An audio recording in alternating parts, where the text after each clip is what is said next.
그러면 예언은 선택받은 자를 말해줍니다. 저는 탄생은 인정할 수 있지만 확신할 수 없다. 청소년 권장도서에 이제 의문이 들어. 단 한 점의 작품도 팔리지 않았던 고흐가 그 외에도 많은 연구원 논문 쓰기 사례들이 있습니다.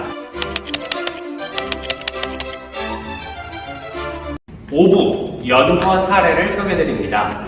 큐니버시티에는 자신이 원래 좋아하고 흥미를 느끼던 분야의 연구를 시작하면서 인생 제2막을 열고 있는 분들이 계십니다. 초등학생부터 주부, 사업가, 퇴직자 등 매우 다양한 분들이 함께하고 있고요. 첫 번째 사례는 고등학생이 소설 데미안을 비평하는 논문 김기범 연구원의 사례입니다.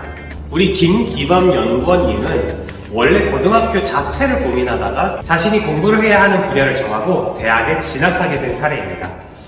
큐니버시티에 오시면 자퇴를 해야 할지 학교를 다녀야 할지 이렇게 명확해지는 경우가 많은데 바로 자신의 속마음, 순수 호기심에 집중하게 되기 때문입니다. 우리 김기범 연구원님은 평상시에 호기심이 많아서 어느 날에 청소년 권장도서로 소설 데미안을 읽게 되었는데요. 근데 그 내용이 학생이 술, 담배, 심지어 마지막에는 친구의 엄마를 사랑하는 내용이 나오는데 그게 어떻게 청소년 권장도서인지 의문이 들었다고 합니다. 고등학생 시각에서 소설 데미안을 바라본 독특한 연구 결과이고요. 1년이 지난 지금까지 꾸준히 팔리고 있는 인기 논문이 되었습니다. 두 번째 사례는 대학교를 자퇴한 후에 꿈을 되찾게 된 조용일 연구원의 사례입니다.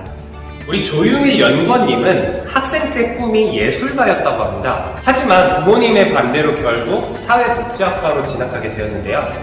그렇게 진학했지만 결국 학교 시스템의 회의를 느끼다가 자퇴를 결정하게 되고 그때 큐니버시티라는 대학교가 있다는 사실을 알게 되어 연구원으로 입학했습니다. 그래서 첫 연구 주제로는 예전부터 좋아했던 빈센트 반 고흐로 정했고요. 설문조사도 돌리고 고흐에 관한 정보를 수집했습니다.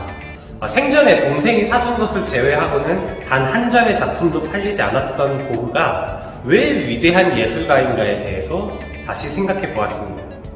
그리고 자신만의 결론을 내려서 결국 논문을 완성했습니다. 곧바로 다음 논문을 연달아 내기 시작했고요. 그렇게 인생 두 번째 논문, 당신은 이미 좀비이다. 좀비 바이러스 치료법이라는 재밌는 제목의 논문이 완성됩니다. 예술가의 꿈을 해소하고 더불어서 새로운 호기심에 연달아 관심을 갖게 되며 자신의 머릿속에 있는 호기심에 대해 도전을 거듭하게 된 좋은 사례라고 할 수 있습니다. 세 번째 사례는 공무원 퇴사 후에 역사 강연가가 된 김정원 연구원입니다. 그의 이야기는 이렇습니다. 공무원 시험을 준비할 때 커피를 생으로 씹어 먹을 정도로 노력을 해서 끝내 합격하고 공무원 라이프를 시작하게 됩니다. 그렇지만 반복되는 업무, 발전하지 않는 듯한 조직 분위기 등의 회의감을 느끼게 되면서 깊은 고민에 빠지게 됐습니다. 힘들게 공부해서 합격했는데 원래 원하던 삶이 전혀 아니었던 거죠. 그래서 몇 달 후에 정말로 사표를 던지게 됩니다. 그가 선택한 길은 역사 연구가, 역사 강연가로서의 삶입니다. 재밌게도 공무원 시험을 준비하면서 접한 역사 공부가 굉장히 흥미로웠던 거죠.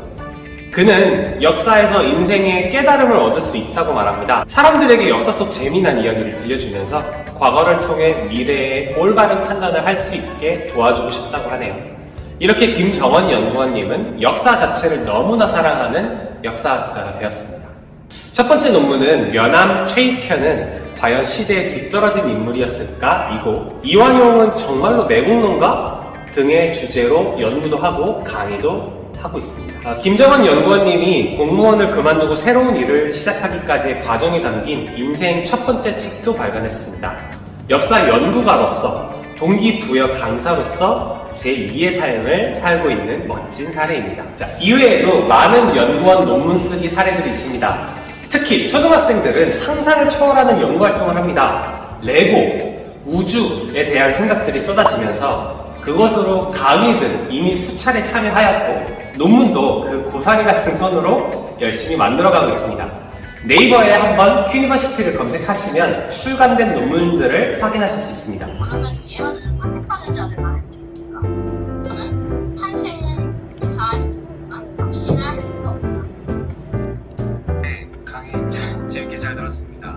자, 자신의 길을 찾아가는데 큰 도움이 되고 있다는 공통적인 피드백을 많이 들려주고 있습니다. 큐니버시티와 같은 학교에서 많은 사례가 나와 모두가 자신의 이야기를 공유하고 남길 수 있어야 합니다. 여러분들도 큐니버시티에서 즐거운 공부를 함께 해보시는 건 어떨까요? 여러분의 이야기가 너무나 궁금합니다.